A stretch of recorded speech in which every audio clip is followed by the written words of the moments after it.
Well, as we come on the air, southern parts of the country is just hours away from experiencing what is now Hurricane Francine. On your screen right now is a live look at Houma, Louisiana, where the storm is on track to make landfall probably in the next couple hours. Jurnee, they're going to get a lashing in Louisiana. It's a Category 1 right now.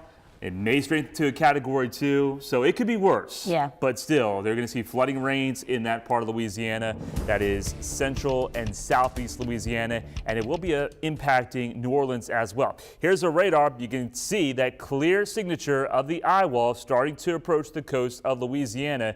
Along with that, very heavy rainfall happening to those cities, Morgan City, into Grand Isle, all headed to New Orleans. Closer to home, we've got some bands of rain even pushing their way all the way into Arkansas, southwest and south Arkansas. Here's the latest from the National Hurricane Center. It's packing winds of 90 miles per hour, gusts are over 100 miles per hour. It is expected to continue to hang on to that track, primarily staying into Mississippi and away from Arkansas going into tonight and into your Thursday. But there's the rain. It's a steady rain from Union County now into Ouachita County, extending through Nashville and also to Queen. Visible satellite clearly shows thicker cloud cover with cooler numbers because of the cloud cover into the upper 70s in southwest Arkansas. Meanwhile, we've seen more sunshine here in parts of central Arkansas, a number of 86 at Little Rock. Future radar shows the potential of more showers continuing primarily into south and southwest Arkansas,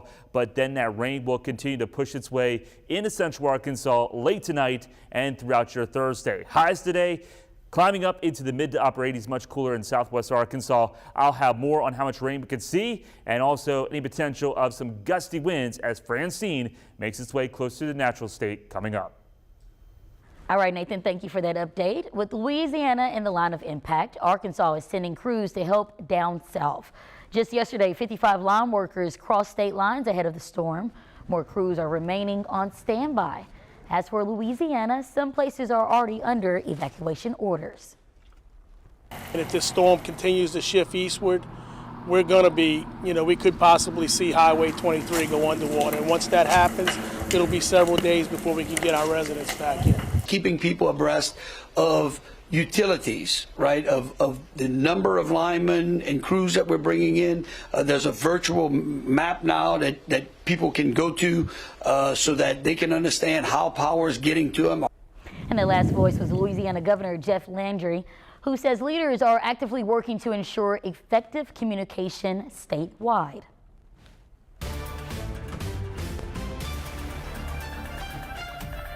The presidential candidates are fresh off the debate stage for the first time in their first ever matchup. Jared Hill gives you a recap of some of last night's key takeaways. Vice President Kamala Harris, President Biden, and former President Trump stood shoulder to shoulder at the 9/11 memorial in Lower Manhattan this morning. A calm contrast to last night's verbal sparring on the Philadelphia debate stage. This is the most divisive presidency in the history of our country. There's never been anything like it. They're destroying our country. Clearly, I am not Joe Biden, and I am certainly not Donald Trump. And what I do offer is a new generation of leadership for our country. Harris leaned into her prosecutor days to lay out her case against former President Donald Trump, while he sought to tie his opponent to her boss, clashing on the economy. I had no inflation, virtually no inflation. They had the highest inflation. I imagine and have actually a plan to build what I call an opportunity economy. And abortion. They've wanted it back in the states, and I did something that nobody thought was possible.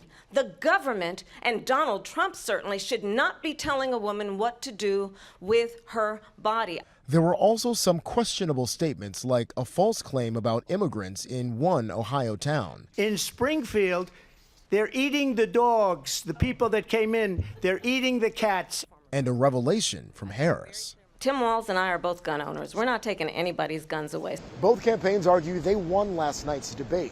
Harris says she's ready for a second one, while Trump and his campaign have given mixed signals. Voters are thinking about who they want in the Oval Office. We have things that we need, that we're interested in, that we need to know. If you're the 4%, 3.5% of undecided voters, you want a second, you want a third debate. In this race of razor-thin margins, both camps are back in swing states tomorrow. Jared Hill, CBS News, Philadelphia.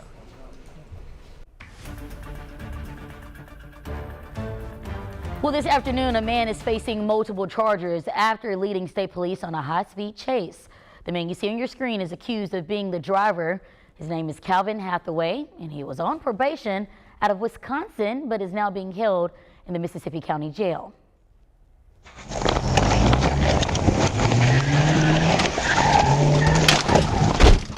Well, this is video we obtained from state police showing how the incident started. At some point, it escalated to the driver driving down the wrong way along I-55 North. Troopers then decided to perform a pit maneuver. But after that, the driver got out of the car, making a run for the woods before being caught about a mile away. Lawyers are trying to settle a lawsuit against the city of Sherwood stemming from claims of police brutality. Robert Ward is blasting a Sherwood officer for slamming his head into a brick that apparently led to a traumatic brain injury. We learned this all happened as police were responding to noise complaints at his home. Lawyers representing Ward initially asked for over $3 million, but the Municipal League doesn't agree. And while we believe that we will ultimately be successful and prevail at trial, that is ultimately up to the 12 jurors. The City Council approved the League's proposal of a $75,000 settlement, a move Ward's lawyers say is, quote, insulting. Meanwhile, a shortage of court reporters could make it harder to keep track of cases. Our team did some digging and realized it's for a number of reasons. People are retiring, and the Arkansas Court Reporting Academy says they want people to be aware of the benefits of the job. The freelance side of things, you can create your own schedule.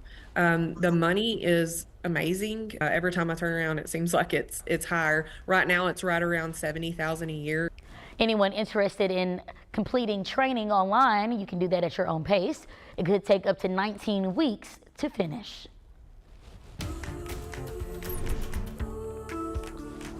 Schools in Cabot are introducing new ways to keep students in class with hopes of cutting the number of absences.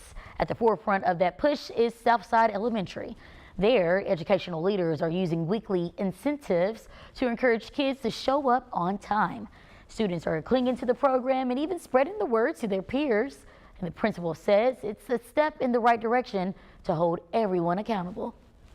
Doing something that was positive instead of negative and something they could look forward to, I think that just helped to build our community and our school relationships even stronger. Student ambassadors say the new initiatives help them look forward to getting to school every day. And staying with education, the LEARNS Act is helping to support paid maternity leave for school staff. According to the state's Department of Education, dozens of schools will participate.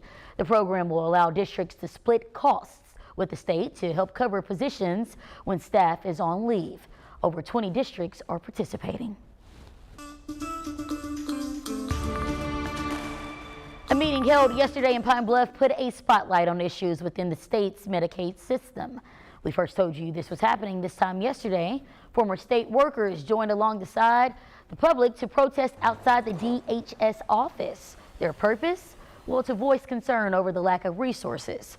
Organizers are now calling on some type of resolution. Oh no, I've been away from the state about 4 or 5 years, and to hear the stories that are still occurring is just ludicrous. So we're here as an organization trying to get someone to really look into maybe helping us make it better. The communications chief for DHS says 900,000 people are enrolled in Medicaid programs and says the agency's focus remains primarily on them. Well, it's a somber day across the country as we stop to remember the countless amount of lives lost the day a set of planes struck the Twin Towers. Today marks the 23rd anniversary of 9/11, a day that's truly hard to forget for the United States. Earlier today, members of the Little Rock Fire Department stood side by side, paying tribute to the people who laid down their lives on this day in 2001.